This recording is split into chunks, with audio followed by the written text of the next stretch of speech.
Warning. On this podcast, we take the cases seriously, but not ourselves. Although, we may attempt to lighten the mood at times. Our episodes contain graphic descriptions that some listeners may find disturbing. Listener discretion is advised.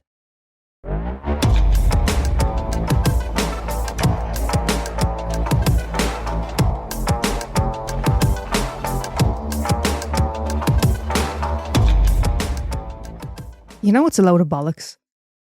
Me. Something to do with me. No, not you this time, actually. Right. You know the, serving size guidelines? Yes. Bullshit. Yeah. Yeah. I've actually looked at it before and I'd be starving to death. Yeah. If I know, because some people take it real literal, but as far as I know, it's meant to be kind of, it's just a guideline, a rough, a notion. Yeah. A whisper of a suggestion. Mm. So I've been devouring rich tea biscuits this last week. Yeah. Excessively. Yeah. It's been a bit of a thing. I can't stop myself. Even you, who doesn't like rich tea, turned to me I assume to try and lessen the blow of my self-hatred.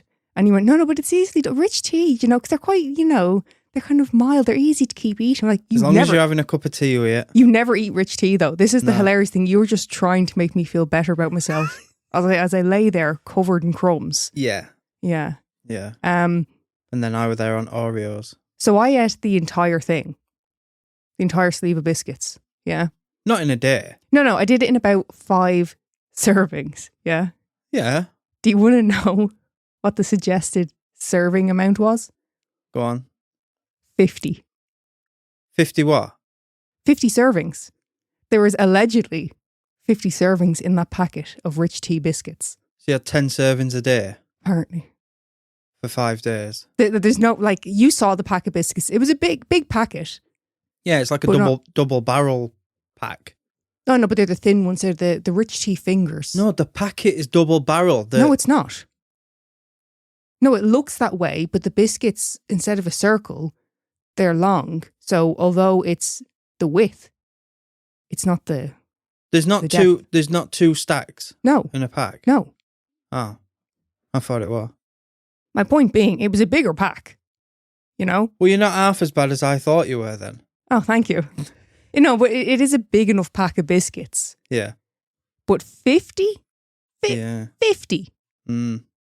That's a bit much. See, I used to be able to put it away.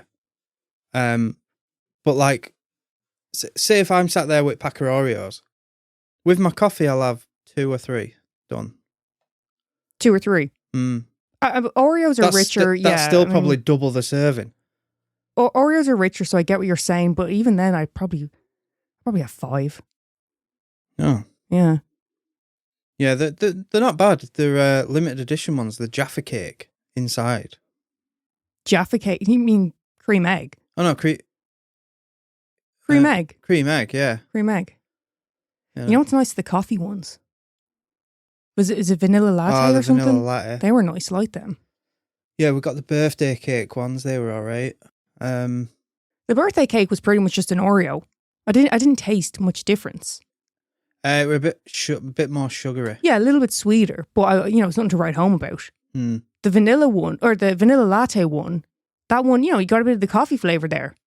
Them cinnamon, what was it? Gingerbread. No, gingerbread Christmas ones, they were fucking lethal. Yeah, we got about 10 packs of them. Well, they went on clearance, so we had to. We had to help out Tesco. Lemon puffs. What about an old lemon puff? We love them. Yeah, but they're lethal. They're just fucking expensive. You're talking £3 for a pack of biscuits. Oh no, I won't buy branded biscuits unless they're on offer. In fact, them lemon puff, I think they're about £3.50. Yeah, when they're on offer, it's usually £1.50, and I might spring for a packet then and treat myself. But no, it's gone ridiculous though for a pack of bloody biscuits. Get you some your rich tea. get you some of them rich tea.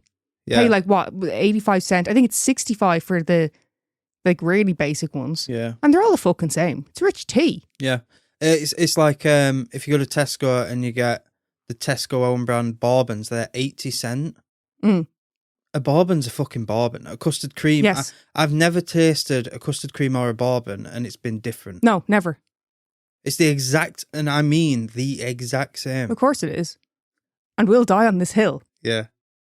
Now, Jaffa cake. I've had a cheap brand Jaffa cake and it was fucking diabolical. Now I buy the knockoff brand Jaffa cakes, yeah? But you do notice a difference. The orange in it is considerably smaller. Yeah.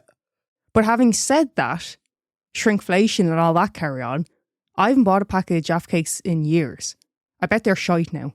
Well, I keep pointing at the hot honey ones. I'm not, I can't, right. Hot honey Jaffa cakes. If they're reduced dramatically, just to try it, I will. But I'm not spending out to buy hot honey Jaffa cakes. For our American listeners, I don't want to seem ignorant, but other than cookies, what packets of biscuits do you have? Well, this is the thing. They don't call them biscuits.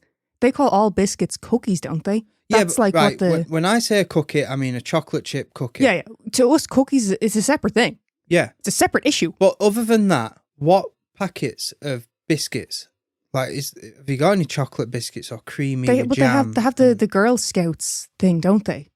They go around selling biscuits, the door to door or something. Oh yeah, the fucking mint. You get kids. Mint Aeros. Kids coming to your door harassing you, trying to tap you for money. Yeah. Coconut charms. Jacked up price for a pack of biscuits. Pack of Jammy Dodgers. Just to buy some little twat a fucking bike. Yeah, ridiculous. Yeah. Glad we don't do that over here. So, what you got for us today? Today we are going to be talking about Kimberly Cargill and the murder of Cherry Walker. Okay. So you told me who's the killer already? Possibly. Kimberly. Most likely. Yeah. I did, yeah. So go on, what happened? They have a tiff? No. Oh, so it's accidental? No. On the 19th of June 2010, the body of a woman was found by the roadside in Smith County, Texas. She was not able to be identified immediately as her body had been burned. 4 days following the discovery, the body was able to be identified as well as her cause of death.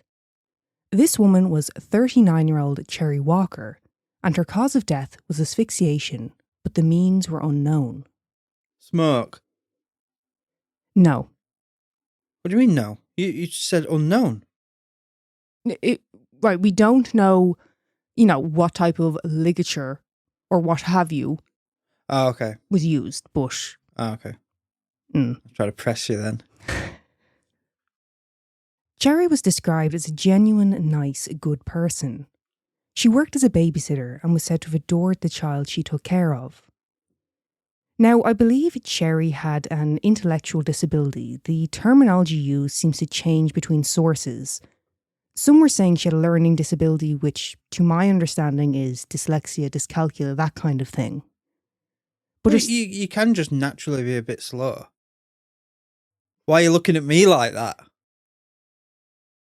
Whatever the case may be, Cherry's stepmother described her as having the mind of a child. Bit disrespectful, isn't it? How so? Saying someone who's in the 30s has got a mind of a child.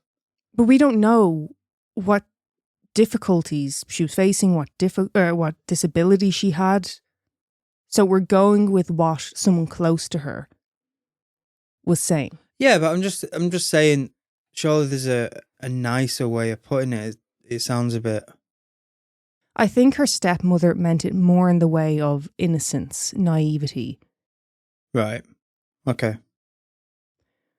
Now, despite her struggles, her stepmother said that she was, quote, on the road to really being able to live like she wanted to live normally.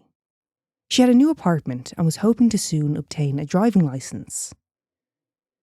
Cherry was said to have had a heart of gold and that babysitting was the joy of her life. So, who would do this to Cherry, and what was their motive? Her family said that she wouldn't have gotten into the car with a stranger, that it had to have been someone Cherry knew. Like Kimberly. Enter Kimberly. The mother of the child who Cherry would babysit for was, like you said, a woman named Kimberly Cargill. Kimberly Diane Cargill was born in Mississippi on the 30th of November 1966. She'd been married 3 times and had 4 sons between these marriages. Kimberly met one of her husbands, Brian, through a mutual friend who had set them up on a blind date. They went to the cinema together and watched the movie So I Married an Axe-Murderer. Had to be, didn't it? It did, didn't it? He actually, because I was watching him speak about it on a show, and he's like, that's not a joke. It was the movie we saw. Now, at first, Brian saw Kimberly as charming, caring and kind. There's that word again, charming. It's no good, is it? No. Charming and charismatic are those two that you're just like, yes. Cut it off. I only said it to you yesterday about the word charismatic. Someone said to me, I see him over there, he's very charismatic. It's like, oh, he's a prick then. Yeah, that was the exact word I was about to use. He's a tosser then. Yeah. Jumped up prick is what I would take for someone who's charismatic. Tosser's almost like light-hearted. Prick is Yeah. Or a wanker. So the charming trait aside, the kind and caring side, these traits were attractive to Brian, especially as he was a father to a young child. And as they had both been divorced, this was something they had bonded over. But as the relationship went on, red flags started to materialise. Kimberly could be controlling, and if things deviated from how she wanted them to be, the repercussions would be severe. Brian tried to end the relationship multiple times, but Kimberly always sort of talked him around. When he finally worked up the courage to end the relationship for good, Kimberly announced that she was pregnant. Of course she did. Well, this actually came as quite a shock to Brian, as he had thought that Kimberly was unable to get pregnant following a previous high-risk pregnancy. This may not have been how Brian envisioned welcoming a new child into his life, but of course, he did still want to be a part of his child's life. This didn't change his feelings towards his relationship with Kimberly, though. He stood firm, and when he voiced that he thought that they should still break up, she gave him an ultimatum. They either get married or he will not be a part of this child's life. Can't fucking use the kid as a weapon. No. But people do, sadly. So what do you think happened next? He married her. They got married. And Kimberly's behaviour worsened over time. Of course it fucking did, because now she's got the power. Yep. During one argument, Kimberly threw a hammer at Brian. Take it you don't mean a toffee hammer? Or like one of the kiddies' toys hammer? No, a hammer. A fucking like a Peter Sutcliffe hammer? A hammer. Hammer. Now, Brian... You can't just go around lobbing Sutcliffes about. No, you shouldn't do that. Not even Sutcliffe should have been doing that. Well, he weren't lobbing it. He never left his hand. We don't actually know. We weren't there. Well, you might have been because of the whole family connection. I don't know if you were witnessing anything, but I didn't. Why did I fucking bring Sutcliffe up? Did you ever see anything? Are you withholding information? It'd explain a lot, but no. So back to Brian. Don't worry about Brian. Brian did duck, and the hammer lodged in the wall. So she threw it that hard? Yes. It went through the plaster and lodged in the wall? It was just hanging out of the wall, and I'll do you one better. After this, both Brian and Kimberly left the hammer in the wall for days. For Brian, he was hoping Kimberly would see it and eventually realise the severity of what she'd done. But this day never seemed to arrive. After a year of marriage, the couple divorced. And luckily, Brian was awarded custody of their son Jamie.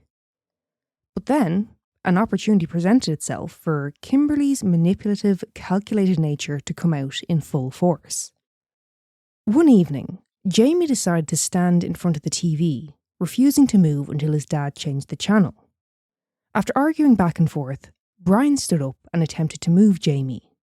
Jamie pushed back against his father, and during this scuffle, Jamie fell back and hit his head on the corner of the TV unit. Now, overall, it seems that the situation went a bit far, but the injury to Jamie was the result of an accident. Yeah. But once Jamie told Kimberly about what happened, she decided to call a lawyer and get Jamie's account down on paper. All the melodramatics. Well, with a few adjustments made to suit her agenda. Yeah. Fucking hell, Brian.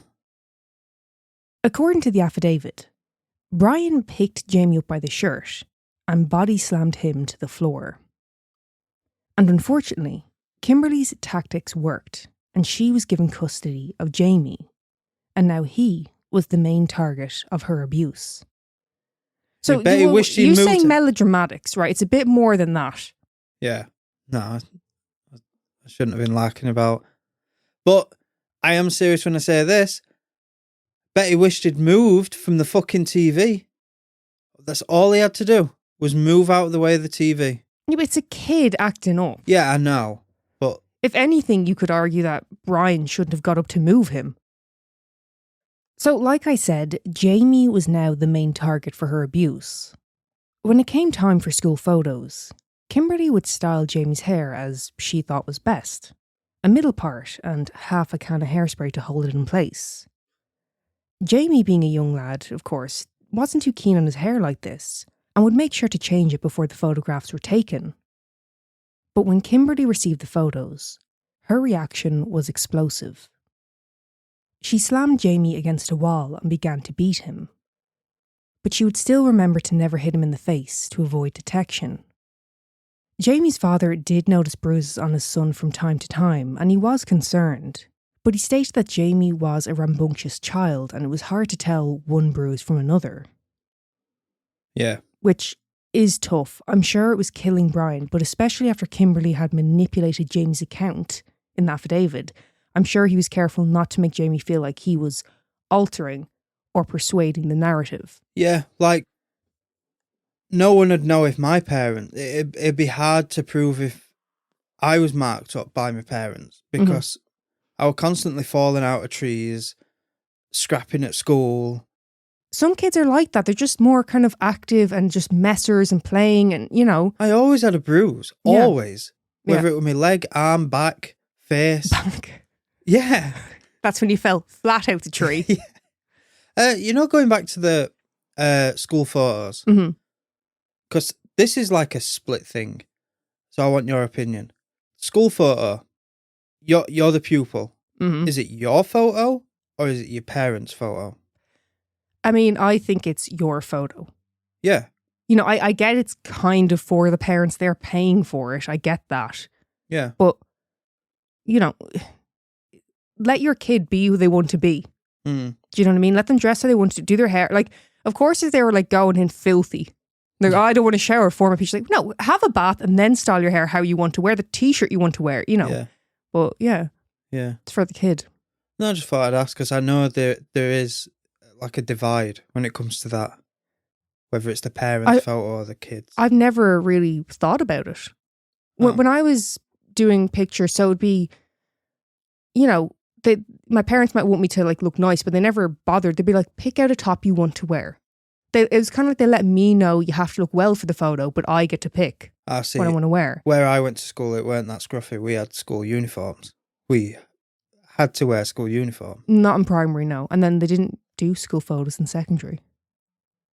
They did like a one of the year, but they didn't do individuals. It was only primary school we got like... And the pictures, I don't know about your school, but in mine, because me and my brother went to the same school, we'd get pictures together. Yeah, they did with me and my brother. Yeah. But I had school uniform, infants, juniors, and secondary. But it's really annoying? So, obviously, like, some people would do their kids' hair for picture day. Yeah.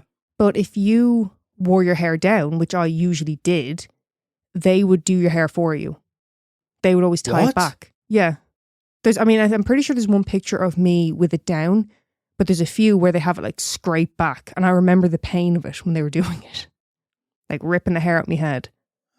I think they did used to come at me with a comb, but no, I'd done my hair. My hair was staying like that. And that, half a pot of gel isn't cheap either, is it? No. Them combing it all out, ridiculous. That wet look gel. That was the look, yes. From Wilkinson's, you used to be able to get a tub of it for like 25p. Brilliant. And it'd last you... a year. Well, not with how much. Oh, not with you, yeah, of course. A day and a half. If you were going out that night and had to reapply, Yeah. day and a half. Bottle of jupe and a bottle of fucking gel. Shower, shit and shave. Is that a thing as well? Like, if you're going out for the night, would you try and have a shit before you go? Because I always hear lads say shower, shit and shave. Well, I did because I was always scared when I was pissed I was going to shit myself. You know, at IBS and that. Have you ever shit yourself No. while intoxicated? No? Very close. No. As the years went by, Kimberly would go on to have 2 more children to 2 different men. The kids took up a fair amount of the household chores. They would do the laundry, cook meals, general cleaning, which, within reason, is fair to expect your kids to do. But if the tasks were not completed to her liking, Kimberly would erupt. One of the ways she chose to discipline her children was to lock them in their bedrooms for hours. And if they needed to use the bathroom, well, that was their problem. See, that won't work now. Locking them in the bedroom. The fucking console's in there, the fucking... The switch, the laptop, the tablet, the phone. Well, my mum always says that when I was a kid... Piss out at window. She would... Yeah, Jamie did say he had to do that at one point. He had to literally just go out the bedroom window because he was that desperate. And we can. No, I was going to say, when I was younger, if my mum put me in like a timeout, what she'd do is she'd put me in my room, close the door. I wasn't locked in, but it was like, you're to stay in there for an hour or however long it was. And my mum said to me years later, she goes, it was hilarious because I'd put you in your room with all of your toys, PlayStation and everything was in there. Yeah. Like me and my brother shared the room, all of our toys. But I wouldn't go and play with anything. I wouldn't do it because I was so indignant about being put in a timeout that I would sit there and be like, how fucking dare you? I'd serve my time. Get on with it. How old? I can't remember, like say 5. Oh, okay. You know, like young enough. No, like I remember when I was about 13, 14 and I'd been grounded, you know, so I was like, fuck the lot of years, I'm going to my room. Went to my room, climbed out at window, fucked off for a bit. That's what I mean. Like, me and you were so different as kids. You're not stopping me. Yeah, you were like, you know, if you do this to me, I'm going to do my own thing. And you're like that now as an adult. You're a little shit. If I say to you, hey, Neil, can we do this? And you'll be like, yeah, grand, I'll do it in half an hour. If 2 hours goes by and I say, Neil, can we get going with this? Or we need to record whatever it is. You'll be like, don't hassle me. Don't tell me. There's a real issue with like the kind of, not so much even authority. Yeah. It's just the notion of someone trying to like guide you. And you're like, how fucking dare you? And you rebel against it. Whereas me, I was just like, this is outrageous. Yeah. I will sit here and stew over it. No, because I learned something. So, right. And if our listeners have got the kids around, shoo them off.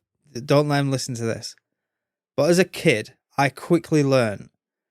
And it was the same as when I was at school, if I were fucking about and I got suspended.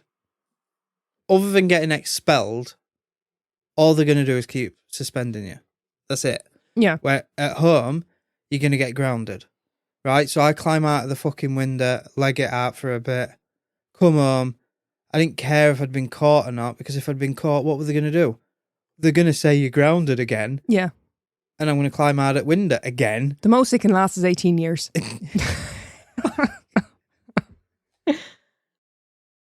Kimberly also took issue with how much time Jamie spent playing video games, because, God forbid, this poor child have some form of escapism.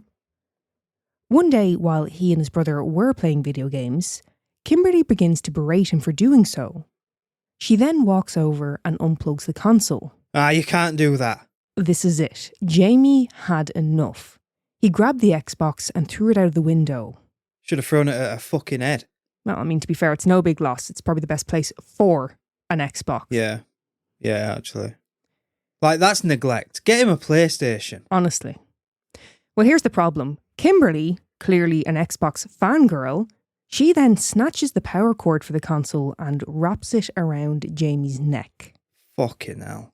As Jamie begins to gasp for air, his younger brother, who is witnessing this, begs his mother to stop. Kimberly finally releases her grip, And after this, Jamie calls the police. When officers arrive at the home, Kimberly puts on a show for the officers. She tells them that Jamie had attacked her, and she'd also coerced her younger son into going along with her story. Fucking hell. I'd never play video games with him again. Well, she's doing just as she had done to Jamie with his father. Yeah. And unfortunately, the officers bought it.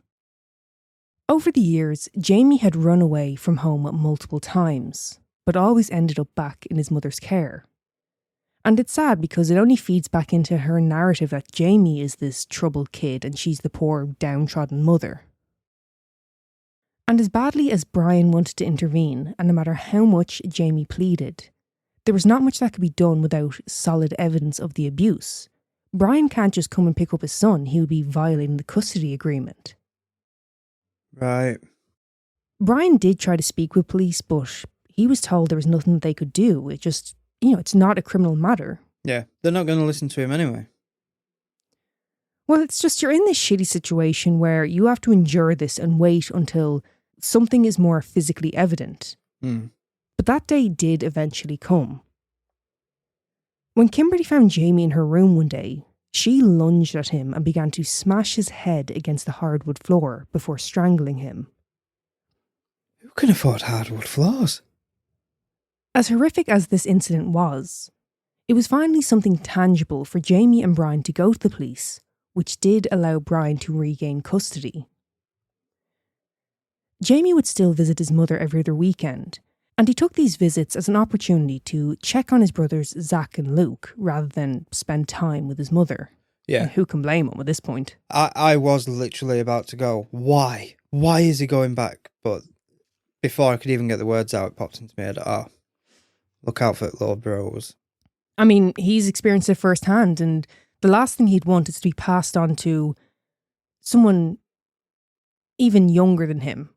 Well, I'd check on one. I wouldn't check on the other. I'd be like, you fucking told the police that I attacked Mom. But the thing is, Jamie has experienced that firsthand. He did it to his father. Yeah. You know? Yeah. What is it about this Kimberly? Kick her head in. That's easier said than done. If you've ever had, been in a relationship or even a friendship with someone who's controlling, or you're, a parent who's that way, you're just kind of under their control. And it seems crazy from the outside, but when you're in that, you know. I don't know. For me, I got to a certain age. I'd say when I got to about 15, maybe about 15-year-old, and it was like, hit me again. Dare you to hit me again. You're talking about your parents? Yeah. You feared them, but then, I got to about 15-year-old, and it was like, a dare you to hit me. Yeah. I mean, that can be the flip side of it, is if it's like a physical abuse thing, if the person does suddenly flip and realises, hang on, I'm grown now, it can be a total 180. Yeah. And suddenly the parent is the one who's like, oh, fuck. Now, Kimberly losing custody of Jamie was just the beginning of her downfall. Not long after this, Kimberly lost custody of Zach, and then a custody battle ensued for Luke. Oh, she's going to spiral now. Well, Kimberly's children and ex-husband would all speak out about her abuse. And due to the allegations made against Kimberly, she was placed under investigation by Child Protective Services. Now, the reason that Cherry had been killed was because she had been called to testify against Kimberly in the CPS trial. On the day that Cherry received the subpoena, Kimberly picked her up under the guise of taking her out for dinner. Kimberly then murdered Cherry before dousing her body in lighter fluid and setting her on fire. Fucking hell. Well, look, I can't understand this. There was already an army of people ready to speak out against Kimberly. So, did Cherry know something even more troubling that Kimberly did not want uncovered? Or, with her kids being taken away from her, did Kimberly just redirect her violent, abusive ways towards Cherry?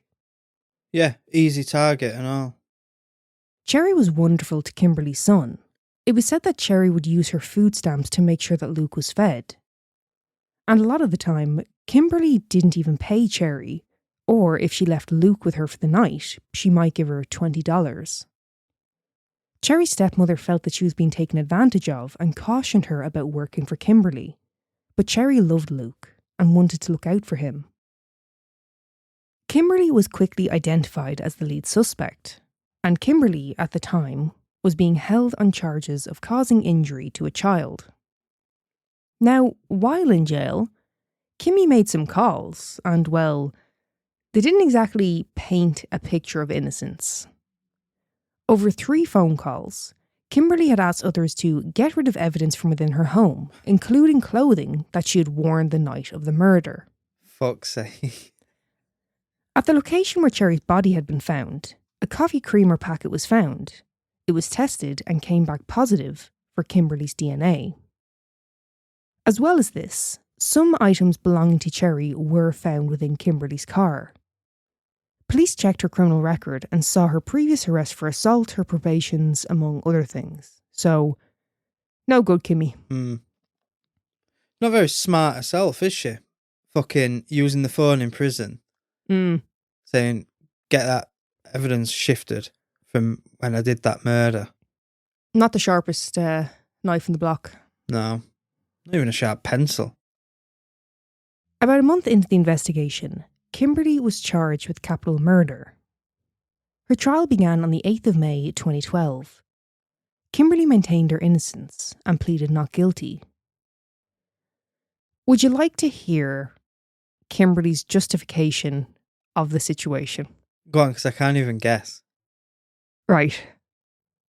She stated that while in the car, Cherry had a seizure, and while driving her to the hospital, Cherry stopped breathing. Kimberly said that as she drove to the hospital, she must have took a wrong turn, and because of this, caused a delay in medical assistance.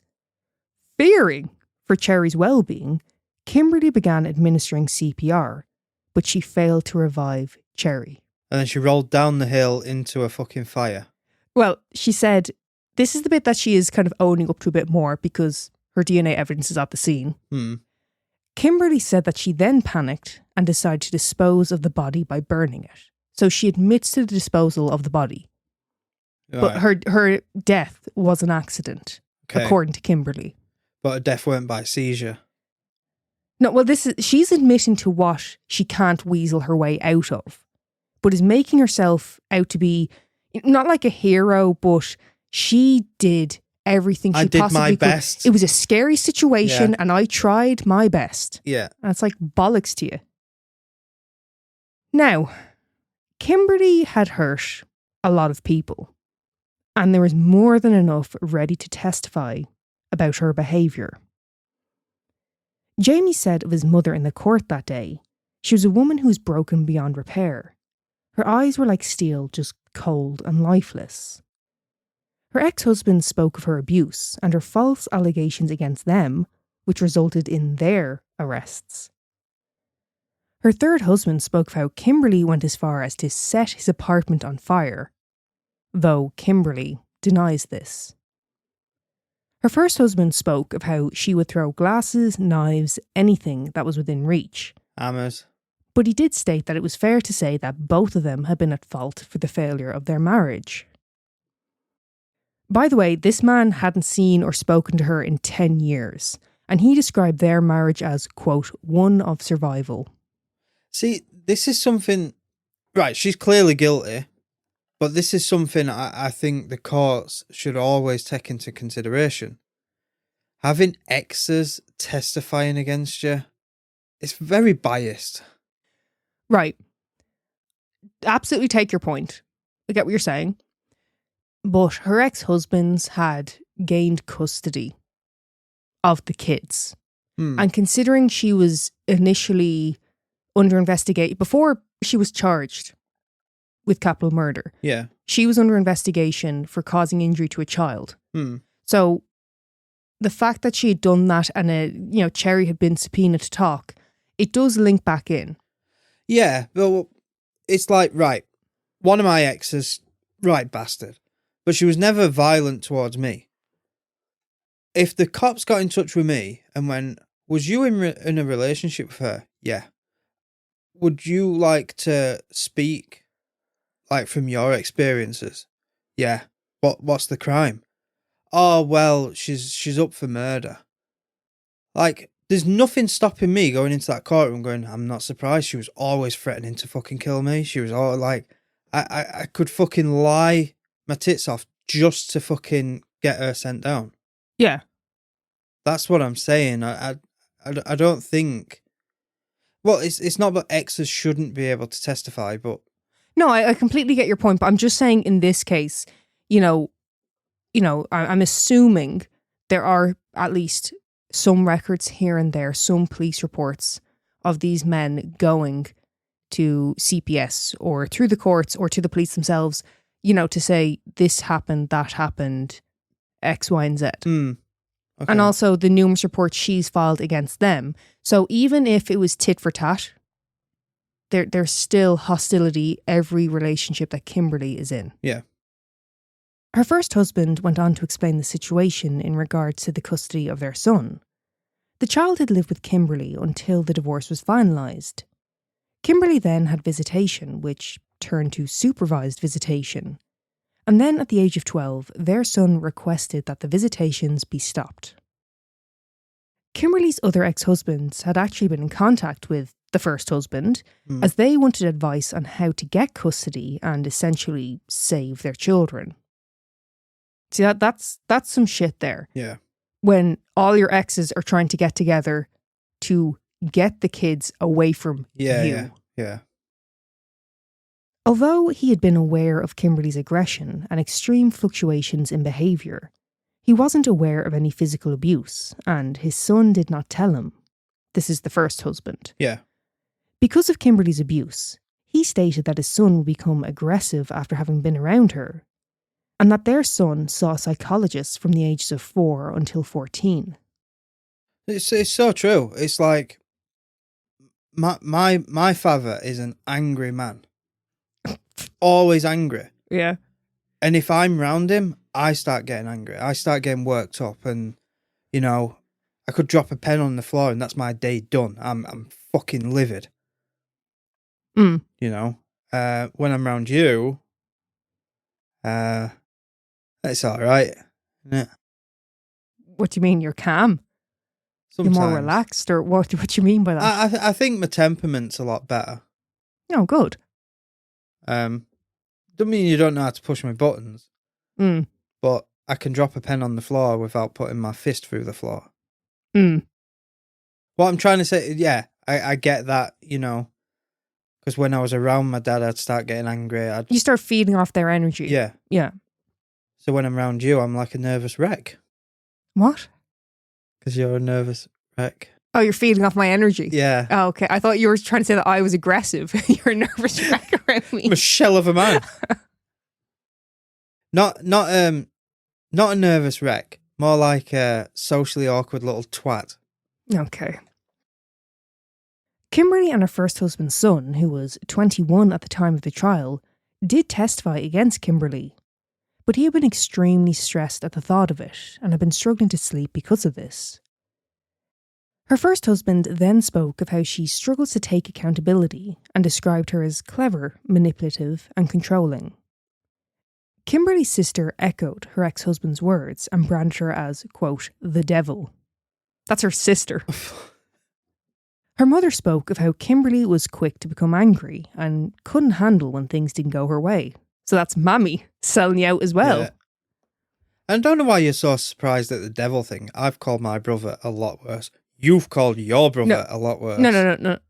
There's a big difference to, having an argument with your sibling and calling them a name to being in court about your sibling murdering someone and abusing kids and be like, they're the devil. Yeah. That's not great. One of Kimberly's kids' teachers spoke of her inappropriate behaviour as well. She described Kimberly as very intense and intimidating. When she attempted to speak with Kimberly's son, Kimberly would speak for him. She also witnessed Kimberly grab her child by the arm and forcefully yank the child towards her. If the child scored less than a 96 on an assignment, Kimberly would demand that they be given additional work, and this was something that the teacher refused to do. She noted how timid the child appeared, bruising she had noticed, and how he'd often wear long sleeves even in warmer weather as if he was deliberately trying to cover up. Yeah. Another teacher stated that if they were to say, touch the child on the arm, he would flinch. Stop touching the child. She described Kimberly as, quote, sweet as sugar 1 minute and mad as a hornet the next. That's some southern sounding shit right there, isn't it? You wouldn't happen to be taking the piss out of country bumpkins now, would you? I absolutely am. No, do you ever see the clips of that guy? Like his whole thing is doing like what like elderly southern men say when they're wanting to start a fight. Yes. Some of the stuff he's come out with.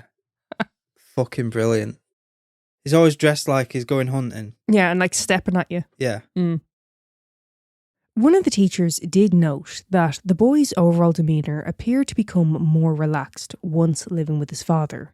So again, same as her first son, once he's out of that situation, you're seeing a difference in the child. Yeah. An elderly woman named Barbara Chamberlain also spoke at the trial. Barbara was the step-grandmother to one of Kimberly's ex-boyfriends. Although Barbara hadn't seen Kimberly since 1999, she remembered her and had some things to say. Barbara and Kimberly had gotten into an altercation years previous, and during this, Kimberly grabbed and twisted Barbara's arm. In order to get Kimberly off of her, Barbara kicked her.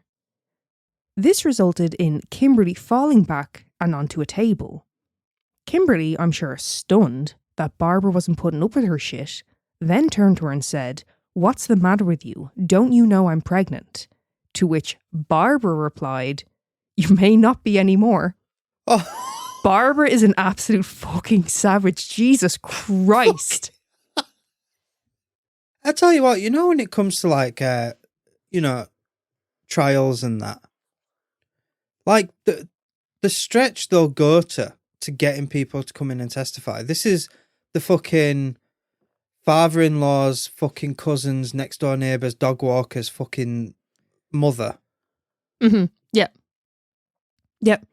How did they even approach it? Like, well, okay, so with Barbara, the savage Barbara, there was actually a record of this assault, but it was reduced to a Class C misdemeanor and did not go to court. But there is still paperwork. But you are very right. As we can see, just about anyone who crossed paths with Kimberly had been negatively affected to varying degrees.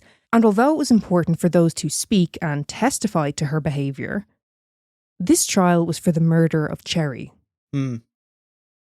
Cherry's father and stepmother also spoke at the trial. They said, quote, "Mrs. Cargill, this is what I want you to know. Cherry loved you. She did not deserve the terrible things you did to her. We have accepted what God has allowed. He allowed this to happen for a reason, and we accept that. We don't hate you because we're not made out of hate. We only have love and pity and compassion for you." I don't know how that works. You must have some hate in you. You must have. We still love you. What? No, they didn't say that. We only have love, pity and compassion. They weren't keen on Kimberly to begin with. They didn't want Cherry working for her.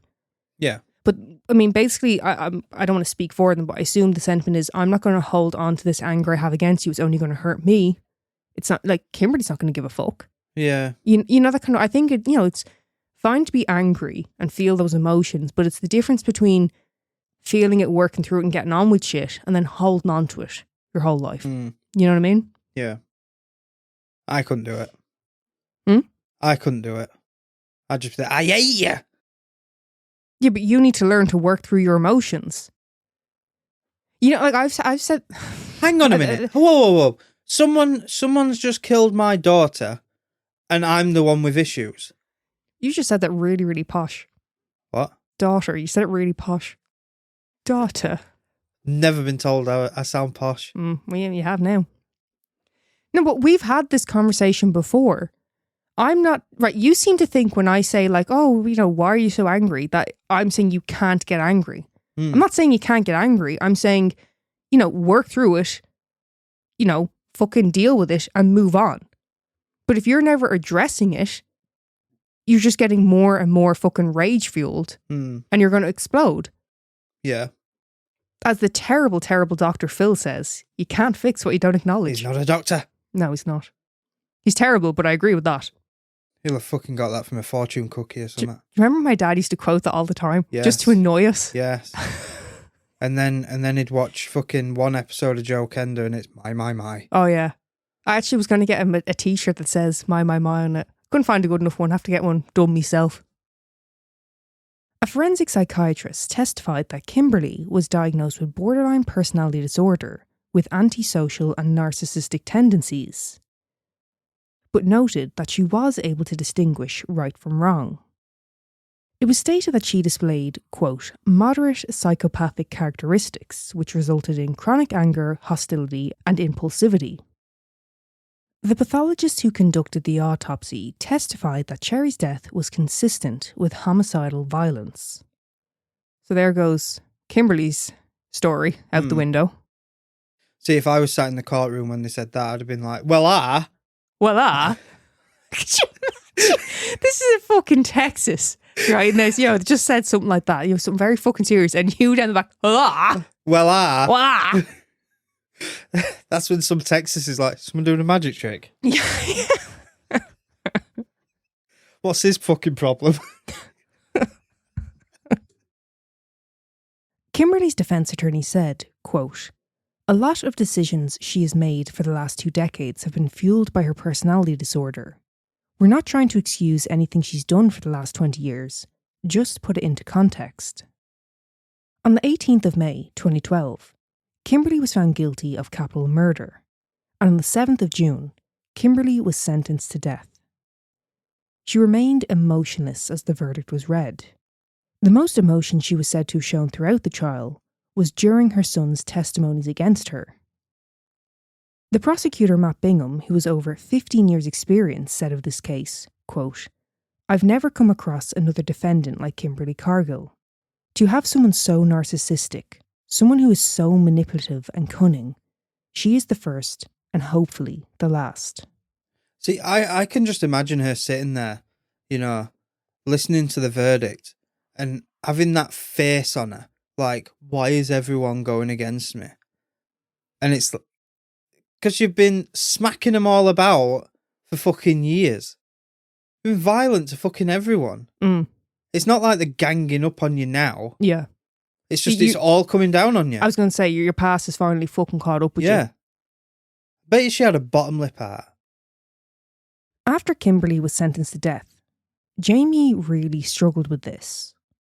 Although he was happy that this was finally over and justice had been served, he didn't want to be a contributing factor to somebody's death.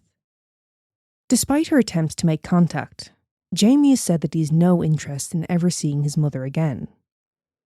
Her eldest son, who had not been in contact with her for years, doesn't even consider her to be his mother, and when he heard the news that she had been charged with capital murder, this was understandably incredibly difficult for him.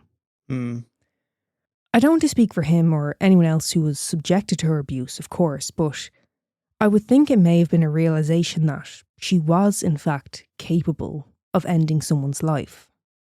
Could have been one of the kids. Well, that's what I mean. Like, for them, it's like, it wasn't just, she wasn't just taking out her anger and aggression. She was capable of going that far. Yeah. Kimberly has attempted to appeal her conviction multiple times, stating that the evidence was not sufficient, her legal counsel was insufficient, the judge allowing certain testimonies but not others. Oh, do you mean your lies? This is what I mean. I don't think it matters what was said and done. Kimberly was always going to try and weasel out of it. That's what kept coming back around. That's what kept getting said about her is she will not take accountability. Yeah. I gotta be honest, we spent so much time talking about this fucking turd of a woman. The reality is, Kimberly left a trail of chaos and destruction wherever she went. There was many casualties to Kimberly's refusal to take accountability or seek help. And ultimately, Cherry lost her life because Kimberly wanted to hide her disgusting, abusive behaviour. Cherry, who only ever showed love, affection and care towards Kimberly's child. And sadly, Cherry sort of gets lost in the story under the weight of Kimberly's overall behaviour. Cherry's family said, quote, "How could anyone take such innocence? That's what I want to say. Such innocence, and be so violent, so mean, so evil." Brian, Jamie's father, said of Cherry, quote, "She was a kind of a pure soul in so many ways. I can't help but look at her as a kind of martyr for us, a symbol of the hideousness of what Kimberly did." And that is the case of Kimberly Cargill and the murder of Cherry Walker.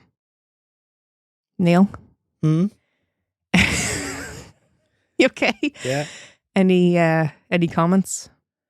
I have a theory Okay. on why Kimberly killed her. So I think the testifying thing was the last straw. I think what amped it up before that was jealousy. That her child got on well with her. Yeah, I think that listening to you tell the case of her, there's no doubt in my mind if she was there while Cherry was there babysitting, that she weren't like fucking fist clenched, getting fucking riled up. Why are they laughing? What's so fucking funny? That sort of fucking thing. Why aren't the kids like that with me? Yeah. And then I think the testifying thing was like, right, you're fucked. Do you reckon? Mm. You don't think there's a chance that maybe Cherry saw something, witnessed something that Kimberly didn't want getting out? Oh, yeah. Could be that too. Yeah. But I still think my theory is No, I mean, I did consider amicable. that side of it myself, but it's hard to think that way. Because it doesn't seem like she gave a fuck about her kids, other than having them as, more of a possession. Yeah, but right. I know this is real life, but think of How I Met Your Mother. Yeah, how Robin is with Patrice. It might have been like that. It might have been there's something about Cherry what just boils my piss. do you know what I mean? I know what you mean. Yeah. You know. It's you constantly referring back to fiction that winds me up. I don't mind if you go, you don't see like it's haha reference. But it's the fact that you reference it about serious shit. And of all the shows to reference, How I Met Your fucking Mother. But somehow it works. What, your reference? Yeah. Not really. Oh. Yeah. You couldn't see Kimberly going, "Nobody asked you, Cherry." I mean, I could, yeah. Yeah. Yeah. Fair point, well made. This is what I mean. Look, I'm saying How I Met Your Mother to give you the visual because you've seen How I Met Your Mother. But that's what I think could have happened. I think it could have been this something about fucking Cherry what really pisses me off. She gets under my skin. You think the way she is with the kids. Yeah. And the kids fucking love her. Why aren't the kids like that with me? And right, so the fact that Kimberly murdered her the day she was subpoenaed, the day she received the subpoena, you think that's just a coincidence? No, I said the last straw was Kimberly testifying. Cherry. Yeah. Yeah. So she got that. She saw, but fucking Cherry were opening her mouth, as Kimberly had put it. And What do you mean as Kimberly would put it? Well, she'll have seen it and gone, she's opening her mouth. Yeah, quote. Yeah. Allegedly. She's opened her mouth. I'm going to go and have words. And it got out of hand. Not half. So, what you got for us? No, we've done the episode. That's your lot. I'll do another fucking case today. You can piss off. So, oddity. Aqua Dots. The things that I know what they are. Do you? Yeah, I was gonna ask. They're like big pipes, aqueducts. The fucking No. Aqua Dots. Dots. Bubbles. Is that what you mean?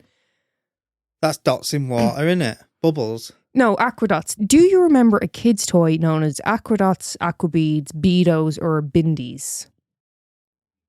No. There's different, depending on the country they're in. Yeah. I don't think they're referred to as Aqua Dots over here. What did we call them? Bindies, I believe, is No, what we called them never over heard of here. it. Okay. So this toy comprised of small plastic beads which children would mix and match colours and arrange different patterns and designs. And when sprayed with water, these beads would stick together, allowing you to not only keep your design but make it a multi-dimensional toy. I'd rather just go to Toys R Us and buy some wrestlers and that. Neil, in 2007, Bindies won Toy of the Year in Australia. You're not impressed by that? How did Toy that of the beat the Year. Megazord in that? I can't really remember what toys were kicking about in 2007. I don't know. But I'll tell you one thing. Sadly, that same year, Aqua Dots, or Bindies, had to be recalled across nations. Poisonous. I did not think you were going to say that. Were they poisonous? The next thing I was going to say to you was, can you guess why, Neil? And I was going to stop you before you answered and say, it wasn't because someone was shoving up their arse. Before you even say it. Before you said that, I was going to say the kids shoved it up their ass. There you go. Same wavelength. I knew you would say it. To be fair, though, I bet there was at least one person who did that. Well, it's like they say on In-Betweeners, how much Lego have you stuffed up your bum? How many Bindies have you shoved up your bum? Well, I don't know how big they are. What? They're small little beads, like. Oh, so you get a couple of 100 in. Anyway, they were recalled. Multiple children had become ill from this toy. They began suffering from respiratory issues, seizures, and fell into a comatose state after ingesting the beads. This was including a 2-year-old boy who fell unconscious for 6 hours. Now, just to let you know, when the boy woke up, he was grand, he wasn't affected at all, and apparently just continued playing as normal. He just had a good nap. So what had happened was, during manufacturing, these beads should have had a coating made with 1,5-pentanol. Okay. Possibly how it's pronounced. I know it well. But instead, they were made with 1,4-butanol. Oh, idiots. You're just asking for trouble. Well, you actually are. I know Fucking disaster. I know you're taking the piss, but seriously, it is. Now, when 1,4-butanol is metabolized in the body, it breaks down to GHB, or gamma hydroxybutyric acid. Yeah, obviously, everyone knows that. And it produces a sedative effect. Now, Neil, are you familiar with GHB? Yes. When you batter someone. It's GBH. Yeah. Grievous bodily harm. Yeah. GHB. Oh, GHB. GHB. It's that really common chemical, innit? What if I said to you, date rape drug? Oh yeah, I know that. Why do you sound less alarmed now that I've said date rape drug in connection with kids' toys? Kids were fucking ingesting date rape. And there we go. The penny dropped, didn't it? Oh, so that company's fucked. You don't think it needs to be stated, but lads, you can't be putting that in kids' toys. No. Don't be putting that in anything. Fucking Aussies. It wasn't just Australia. Oh. Australia just voted a kids' toy of the year. Oh, okay. The toy's production was moved to a different manufacturer where the correct formulation was ensured.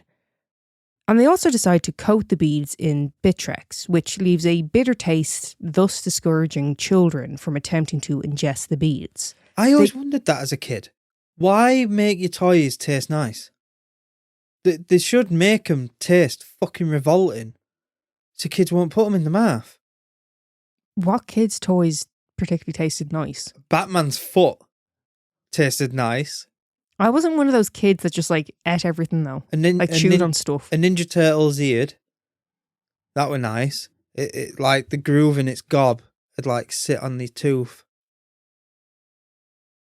They also renamed the product from Bindies to Beados in Australia, and in North America, the name was changed from Aqua Dots to Pixos. And as far as I'm aware, none of the children affected had any long-lasting effects from the very, very, very concerning misuse of chemicals. So Neil, what do you reckon to that? The old Aqua Dots. It's a bit bad, isn't it? It's a bit much. Yeah. Bit much. Fucking date rape drugs. That's... How have I never heard of this? I've never even heard of the toy. I hadn't heard of it. And I don't think I'm familiar with the toy. Like, I was watching old commercials and I was like, oh, let me have a look. I'm sure, like, maybe it'll trigger a memory. No. I can't play. Like, it was like vaguely for me. I'm like, am I convincing myself? You know, like the nostalgia of the fucking like 2000s toy ads. And I was like, am I convincing myself that I remember this? Do you get what I mean? Yeah. I tell you how I actually came across this. I was listening to Till Death Do Us Part. And this was one of Daniel's factoids. So I've just stolen that from him. Okay. Good work, Daniel. This is a good one. This is a fucking good one. I mean, it's not a good one. It's fucking date rape drugs in a kid's toy. But the information on it... Well, look, don't feel bad because he's literally like me. He hardly does anything. Like, excuse me? He reacts. He does his factoids. He's contributed to the content of this podcast. Oh, yeah. I'll have you know. It'd be like me doing the oddities. Wouldn't it? Sort of thing. You do essentially, the case. Yes. Yeah. So I take that back. I'm sorry, Daniel. No, but I'm making the point. He has now contributed to our podcast. He's given me something. Forcefully, you've nicked it. No, but he's not forcing it. No, you're forcing him to help this podcast. Yes, I am. Yes, I am. Thank you, Daniel, for all your hard work. This is brilliant. We'll give you a credit here. Just one thing though to do with this date rape toy. You imagine if someone didn't twig, but it was the toy, and the parents took the kid to the fucking doctor, pediatrician, as they call it in America, and they we have pediatricians over here, just so you know. They did the testing, yeah, and it comes up date rape, and they just turn the head of the parents. Like, how would you explain that? Well, that's as the a thing. parent, you're fucked. At what point did they test for that? Because you're not going to test for that. Well, you can do a test for any, like you can test blood, and it's literally no, it's not. What? You have this in your head that when we've had this argument. You can so go many for the times full before. fucking valet. No, but you think they're going to test for everything in exist? Do you have any idea how many things there are that can be tested that you can test for? Yeah. But it's 2026, Megan. No, you don't get to go back on what you're saying and try and make little justifications here and there. You have it in your head that when you go to a doctor, they're a miracle worker and they're going to fucking find out any last little thing that's wrong with you. No, that's not how it works. No, I've seen it where they'll take your blood and they'll don't fucking start with me. And they'll put a sticker on it and it's like, right, that's the test for all cancers. And then they take more blood and then they put that in a fucking vial. And they put a sticker on it. I have had blood tests. I'm familiar with the process, but that doesn't mean they're testing me for every last thing known to man. Look, how are you saying, but that isn't possible? But someone can swab my suitcase at security at the airport, stick it through a machine and turn around and go, cocaine in there. There's been cocaine in that fucking bag. Will you fucking say cocaine, right? So are you telling me a paediatrician can't swab something, scan it and go, there's fucking Neil, date rape in that? It's not, oh my fucking God. It's not about whether they have the capability to do it. It's about whether they generally do that in practice. Like, is that something that they would test for? I'm going to take a guess. No, that's not their everyday testing. No, I'm not saying they would test for it. I'm saying the machine would flash up, date rape. Like it does in the airport in security. But the airport security are specifically looking for different types of drugs being smuggled in. Yeah. You're not specific, right? If your child has fallen unconscious, you're not going to be like, date rape, it's date rape. When the parent's gone, he's been sat in the sitting room all morning, he was playing, and then suddenly. For 6 hours. But no, this is what I'm saying to you though. They're not, I can't do it. I actually can't. You talk in fucking riddles, you jump back and forth, Well, and then you know what you'll do? You'll try and jump to something else to try and like divert. Right. And I'm not getting sucked into it this time. I'm not diverting. I'm going back. I'm asking you, if you're a mother, you're sat there and the doctor's done his testing and he swabs the kid, scans it, and it comes up date rape. And he just looks at you. Where's it coming up date rape? There's fucking date rape in him. Explain yourself. What are you going to say? Me? Yeah. You're the mother.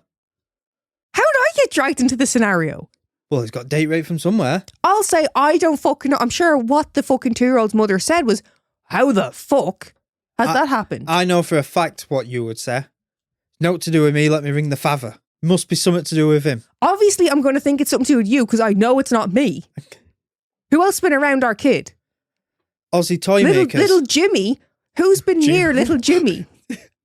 Right, when we're talking about kids, don't say the name Jimmy. Okay. Timothy. Little Timmy. Who's done the... Neil, who have you had around Timmy? An Australian toy maker. It's not Australian. It was sold in Australia. For fuck's sake. The toys were manufactured in China, but they were sold all over. Globally, they were sold. So you're gonna have loads of people going, oh, it's China.